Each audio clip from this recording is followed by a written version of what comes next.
How cohesive did you make the torment, Zeke?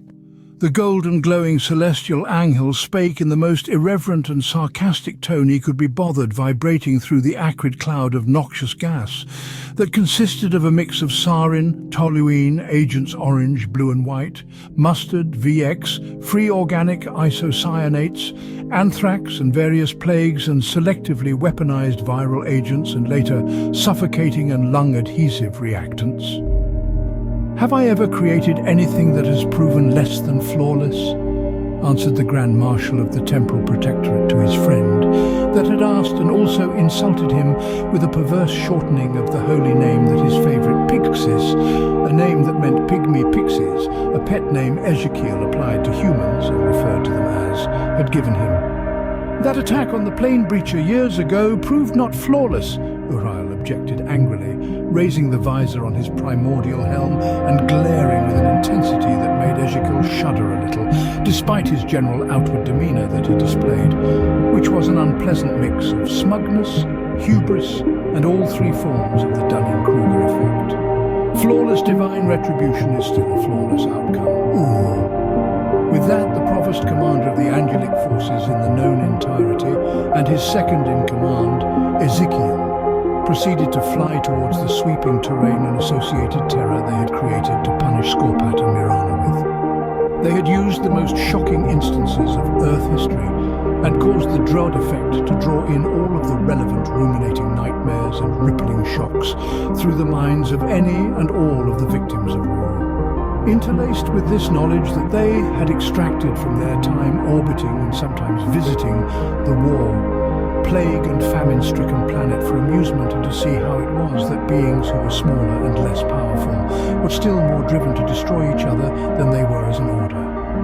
The demonic forces they opposed were satisfied on the whole to dwell in separate regions or planets or even planes, for both sides knew of the consequences of Angai Heilig v demonic wars, which were devastating for both in most cases. Skorpat surveyed the scene. The Vladimir had landed here, but then had summarily shut down all its systems in an attempt to preserve its function as a magically exponentiated wave of complexified ECCM swept over the area from a distant large aircraft that, although conventional looking in design, was geostationary, and the clouds streaked around it. There was a cloud descending on the two assassins as they disembarked. Skorpat had only one option, and it was one he had promised not to exercise unless there was absolutely no other means of solving a problem that would mean life or death. Skorpat had few associates left. The humans that he had known on Earth in the time before the dual eclipse were mainly dead from old age or other causes.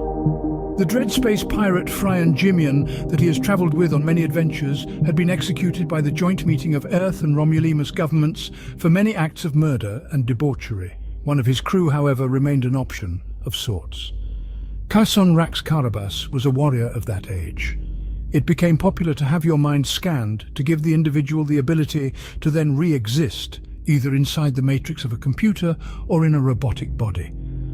At the time, the technology, impressive as it was, did not impress Carson. He had met and spoken to many of those who undertook the procedure, and after they died, Carson always found that they were less themselves than they were.